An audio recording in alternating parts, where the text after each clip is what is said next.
Good morning बच्चों। उम्मीद है आप लोग अपने सेमेस्टर की तैयारी कर रहे होंगे, परीक्षाओं की तैयारी कर रहे होंगे। आपको अपना पोर्शन पेपर भी मिल गया होगा, तो आप बच्चों पोर्शन पेपर के अनुसार आप अपनी तैयारी कर रहे हैं। तो आज हम अपना हिंदी विषय में कक्षा 9वीं पुनरावर्तन करने वाले हैं, फर्स्ट सेमेस्टर का।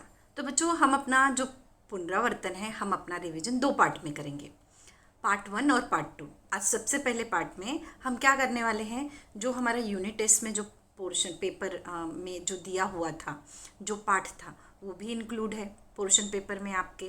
ठीक है, तो आज थोड़ा उसका रिवीजन और आगे वाले पाठों का रिवीजन करेंगे, पुनरावर्तन करेंगे।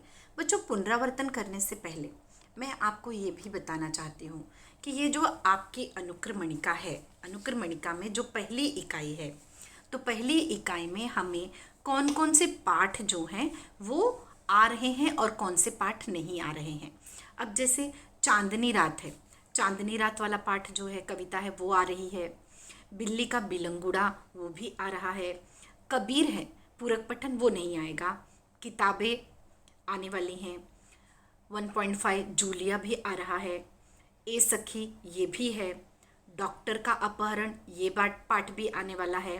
फिर पाठ 1.8 मतलब 8वां पाठ वीर भूमि पे कुछ दिन ये नहीं आएगा।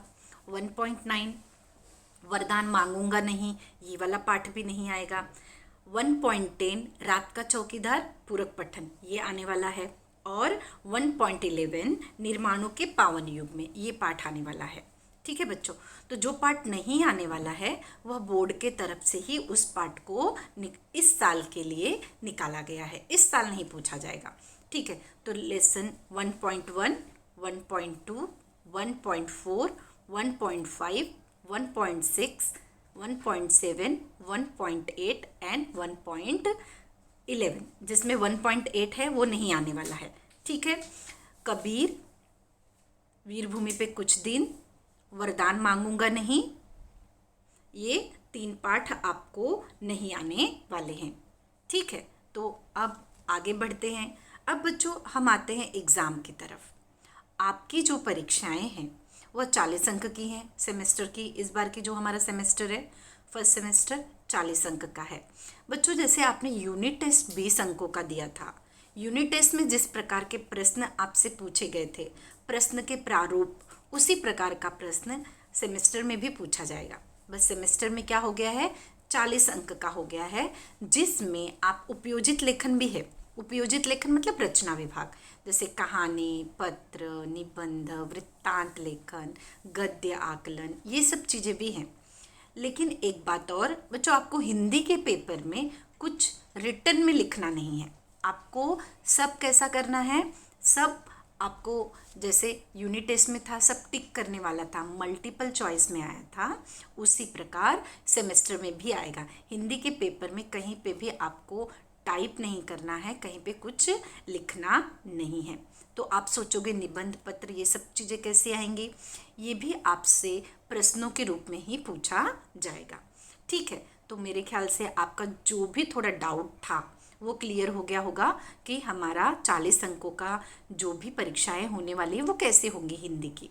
ठीक है, अब इसमें जैसे आपके जो प्रश्न पत्र है उसका विभाजन इस प्रकार है, जैसे पाठ है, कविता है, अपठित है, पूरक पठन, फिर व्याकरण और उपयोजित लेखन, इस प्रकार के आपके प्रश्न पत्र के प्रारूप हैं, जो कि आपको बताया गया है, पहले आपसे डिस्कस हुआ है। ठीक है, अब हम अपने रिवीजन की तरफ पढ़ते हैं। थोड़ा सा हम देखते हैं कि हमने क्या क्या पढ़ लिया है। अब याद होगा बच्चों, चांदनी रात पोयम हमने पढ़ी थी, बहुत सुंदर पोयम थी। सबसे पहले हमने इसी पोयम से शुरुआत की थी, मैथिली शरण गुप्त द्वारा रचित थी, जिन्होंने चांदनी रात का बहुत सुंदर तरीके से वर्णन किया था। फिर हमने देखा था बिल्ली का बिलंगुड़ा, जिसमें बिल्ली के छोटे से बच्चे के कारण किस प्रकार एक गलतफहमी हो जाती है। ठीक है, तो चलो पहले ये 2 का हम शुरुआत करते हैं। चांदनी रात जो हमारी कविता थी वो इस प्रकार थी। बच्चों हमने कविता के अर्थ भी देखे थे, आपको अर्थ भी रिटन में लिख के मिला हुआ है, और जो आपको वीडियोस गए थे उसमें भी आपको इसके अर्थ है। अगर कहीं परेशानी हो तो उसको आप वापस देख सकते हो, वापस पढ़ सकते हो। हाँ, और एक बात, कविता से एक बात ये बताना चाहती हूँ कि कविता का जो अर्थ है वो इस बार परीक्षाओं में लिखने के लिए नहीं आएगा।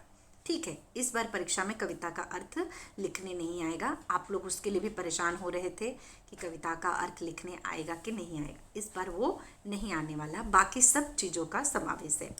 अब जैसे ये जो हमने कविता पढ़ी थी चांदनी रात, इसके बारे में थोड़ी सी जानकारी ले लें। ये कैसी थी? एक पंचवटी खंड काव्य से लिया गया था और चांदनी रात का मनोहारी वर्णन किया गया था।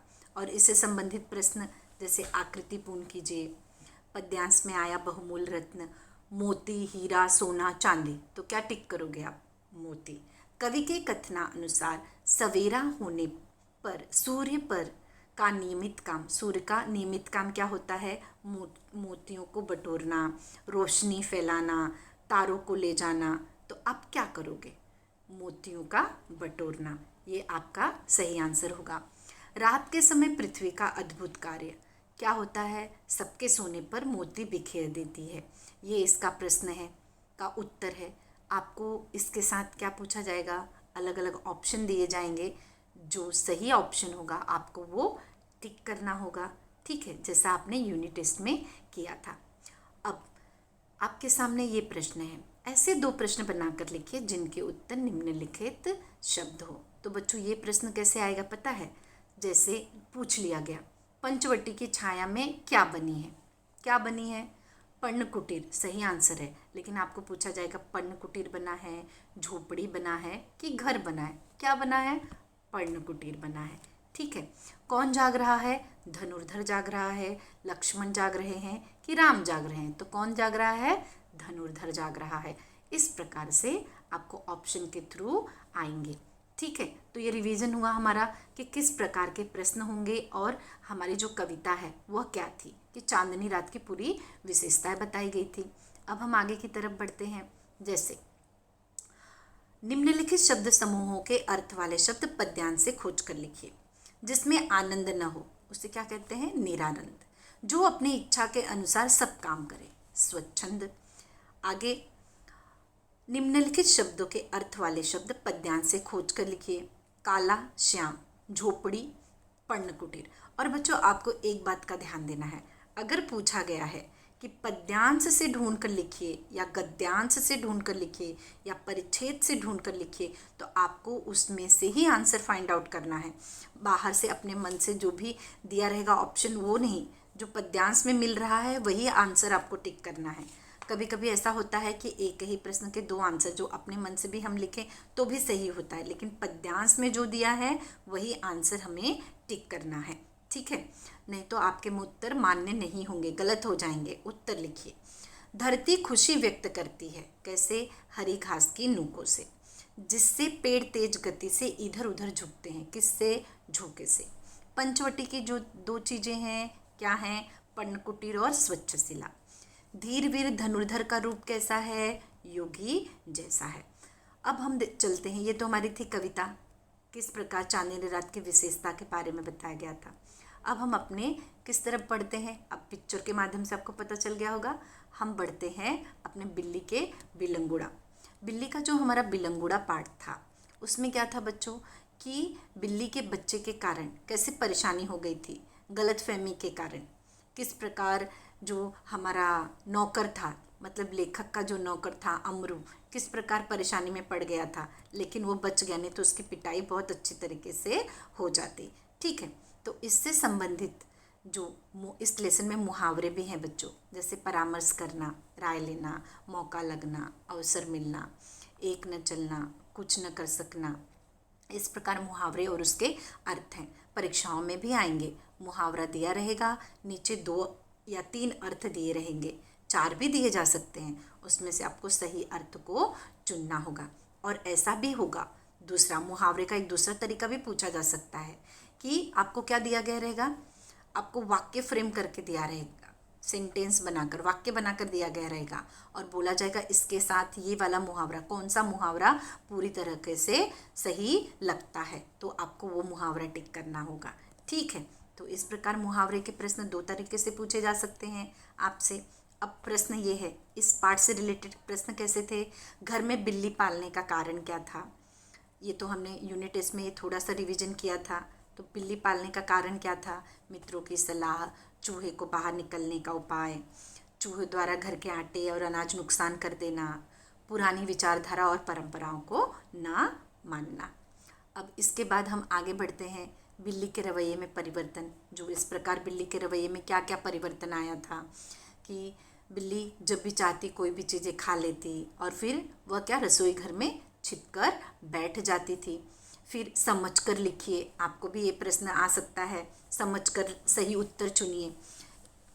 वातावरण में इसकी कमी न थी, किसकी? सनसनी। लास्ट प्रश्न पढ़ रही हूँ, वातावरण में इसकी कमी न थी, किसकी? सनसनी और लोगों की, पुलिस की। तो जो राइट आंसर होगा वो आपको टिक करना होगा। तो इस प्रकार समझकर लिखिए। एक प्रकार का प्रश्न पूछा जा सकता है। फिर आपसे एक शब्द में उत्तर भी पूछा जा सकता है कि एक शब्द में उत्तर चुनिए। यहाँ से तो कोई या तो कई बच्चे उठाए जा चुके हैं। कहाँ से? देवनगर से, दिल्ली से, महाराष्ट्र से। तो राइट आंसर देवनगर से। दरोगा ने बगल से यह निकाला, क्या? बेत, बंदूक, कुर्सी। तो राइट आंसर। तो इस प्रकार से एक शब्द में उत्तर चुनिए, ये आपसे पूछा जा सकता है।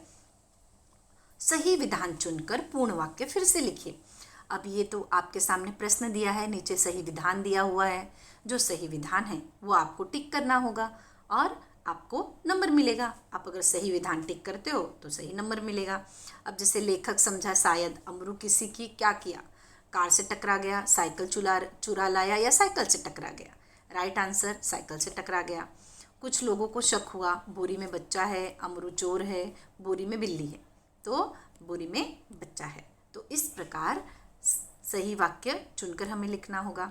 अब हम आगे बढ़ते हैं। आगे हम कौन सी, अब ये देख के आपको याद हो रहा होगा हमने कौन सा कविता पढ़ी थी? किताबें। कौन सी कविता पढ़ी थी? किताबें। ये कविता बहुत सुंदर थी, जिसमें किताबें कहती हैं अपनी आत्मकथा के रूप में कि हम कंप्यूटर आ जाने की वजह से अब क्या हो गया है, सब किताबों में अपनी अरुचि बता रहे हैं और अपने दर्द को बहुत सुंदर तरीके से किताब ने बताया था। ठीक है, तो अब इसका हम पुनरावर्तन करते हैं। इसमें क्या है? जैसे पाठ के आधार पर वाक्य पूर्ण कीजिए। क्या पूछा गया है? पाठ के आधार पर, मतलब आपको परिच्छेद दिया है और पूछा गया है कि आपको इसको पूरा करना है, तो आराम से आप पढ़ के कर सकते हो। किताबों की अब बनी आदत, क्या बनी? किताबों की आदत बनी रोने की, नींद में चलने की, लोगों से बातें करने की। तो क्या होगा? परिच्छेद में अगर आप ढूंढते हो तो आंसर मिलेगा नींद में चलने की। किताबें जो रिश्ते सुनाती थी, क्या आएगा इसमें? कि अब वह घर में नज़र आती नहीं, लोगों में दिखाई देती हैं, लोग उससे अच्छे से रहते हैं। तो क्या आएगा? कि घर में अब वह नज़र आती नहीं। ये आपको बच्चों रिटर्न में, आपका जो रिटर्न वर्क है उसमें ये दिया हुआ है। अब और आगे का प्रश्न क्या होगा? जैसे किताबें यहाँ रखते थे, कहाँ रखते थे? सीने पर, गोदी में, घुटनों पर और माथे पर। कविता में अगर आप देखोगे, कविता में इसी प्रकार बताया गया है कि किताबों को हम यहाँ रखते थे। आगे का प्रश्न किस प्रकार है? इस प्रकार, कविता में प्रयुक्त उर्दू शब्द तथा उनके अर्थ। आपको अगर ये वाला प्रश्न अगर पूछा आपके एग्ज़ाम में, इस बार के सेमेस्टर में, तो पूछा गया कि कविता में प्रयुक्त उर्दू शब्द, तो उसमें से एक उर्दू और 3 अलग अलग शब्द दिए रहेंगे, आपको वो पहचानना है, सही टिक करना है। अब जैसे कदरे, कदरे का अर्थ क्या होता है? कदरे उर्दू शब्द है, इसका अर्थ है मूल्य। सोहबत का संगत, फिर हसरत का उम्मीद। ठीक है, अब यहाँ पे लिखा है प्रथम 5 पंक्तियों का भावार्थ लिखिए। तो बच्चों ये आपको इस बार नहीं आने वाला भावार्थ लिखने के लिए, क्योंकि मैंने पहले ही कहा है इस बार हिंदी के पेपर में हमें लिखने के लिए कुछ भी नहीं आने वाला, सब टिक करने वाले हैं। अब आपको याद आ रहा है हम इसके बाद क्या पढ़े थे? हमने पढ़ा था जूलिया लेसन, जो एक हमारे पास किसके रूप में था? एकांकी के रूप में। एकांकी जानते हो ना बच्चों, नाटक के रूप में था और ये बहुत सुंदर पाठ था। याद आया कि नहीं आपको कि जूलिया किस प्रकार, वो गृह स्वामी ने जूलिया को एक सबक सिखाना चाहा। क्यों?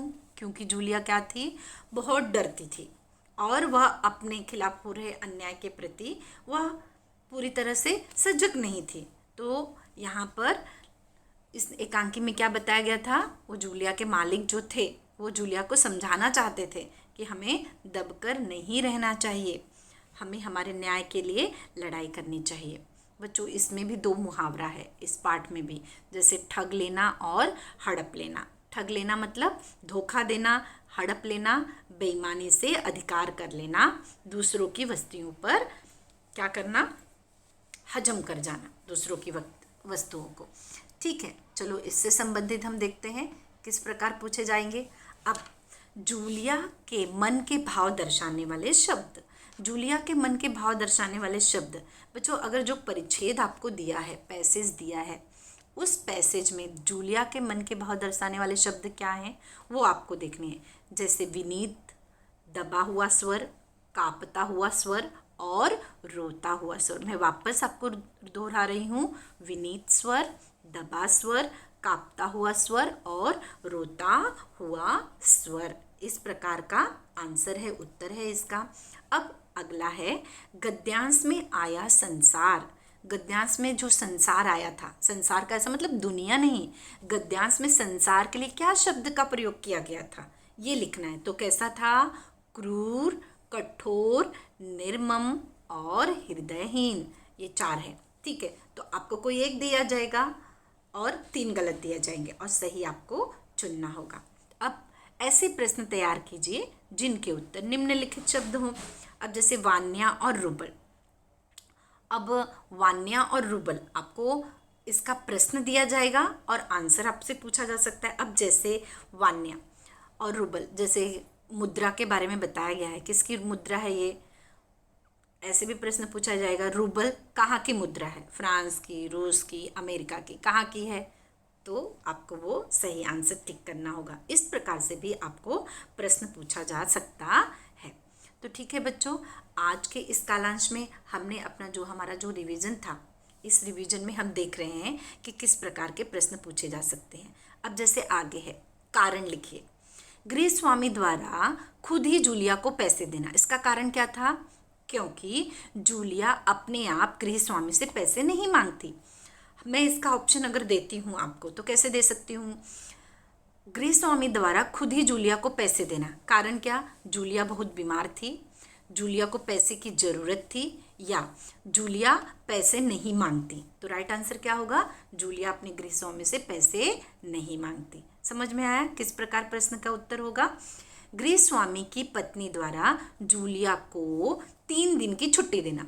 क्यों, जूलिया बीमार थी, वह किसी की शादी में जाना चाहती थी, या उसके दांतों में दर्द था, क्या था, उसके दांतों में, क्योंकि 3 दिन से जूलिया के दांतों में दर्द ही रहा था। अब आपको आइडिया आ गया होगा एक कि किस प्रकार के प्रश्न के उत्तर होंगे। अब हम आगे देखते हैं, कृति पूर्ण कीजिए, या बोला जाएगा कृति सही चुनकर लिखिए। बच्चों की गवर्नर्स का नाम जूलिया, वान्या, कोलिया क्या था, तो जूलिया था। जूलिया ने इस दिन छुट्टी मांगी थी, इतवार को, रविवार को कि सोमवार को। अब आप बोलोगे इतवार को तो रविवार ही बोला जाता है, लेकिन परिच्छेद में क्या पूछा गया है, दिया गया है इतवार दिया गया है, तो आपको इतवार को ही टिक करना होगा। ठीक है, गृह स्वामी द्वारा गवर्नर्स को 30 रूबल महीना देने का कारण, क्यों, बच्चों की देखभाल के लिए और बच्चों को पढ़ाने के लिए, ये आंसर है। तो अगर मैंने ये क्वेश्चन दे दिया, समझो, गृह स्वामी द्वारा गवर्नर्स को 30 रूबल महीना देने का कारण, क्योंकि उसकी पगार उतनी ही तय कर दी गई थी बच्चों की देखभाल करने के लिए कि जूलिया को 30 रूबल की ही ज़रूरत थी। तो क्या आंसर आएगा, बच्चों की देखभाल करने के लिए। ठीक है, अब ये मत सोचना जो प्रश्न मैं बता रही हूँ वही प्रश्न मैं पूछूंगी, नहीं, मैं केवल आपको प्रश्न का तरीका बता रही हूँ कि किस प्रकार से प्रश्न ऑप्शन के रूप में आपसे पूछा जा सकता है। ठीक है बच्चों, तो इस प्रकार हमारे जो प्रश्न होंगे वह पूछे जाएंगे। और आज हमने जो अपना रिवीजन किया, पुनरावर्तन किया, तो जिसमें हमने किस किस का किया, हमने चांदनी रात का देखा रिवीजन, फिर हमने देखा बिल्ली का बिलंगुड़ा, किताबें और जूलिया, और हमने मुहावरा भी देखा कि मुहावरे को किस ढंग से पूछा जाएगा। और आपके साथ पेपर पैटर्न भी मैंने थोड़ा सा बताया कि किस ढंग का आपका पेपर भी आएगा। 40 अंकों का पेपर आएगा जिसमें वो 5 पार्ट में डिवाइड होगा। जैसे फिर से बोल रही हूँ, पाठ से संबंधित, जिसमें आपको अपठित भी आएगा, कविता से संबंधित, पूरक पठन, व्याकरण और उपयोजित लेखन, और 40 अंकों का आएगा। तो मेरे ख्याल से आपके जो एग्ज़ाम के लिए थोड़ा सा आपको डर लग रहा था, पेपर कैसा आएगा, क्या होगा, वह दूर हो गया होगा। अब हम दूसरे रिवीजन में क्या करेंगे, आगे के जो हमारे पाठ बचे हैं उसको देखेंगे कि उसका प्रश्न प्रारूप कैसा हो सकता है, और हम थोड़ा सा ग्रामर और उपयोजित लेखन भी देखेंगे। तो बच्चों फिर मिलते हैं अगले रिवीजन में। Thank you.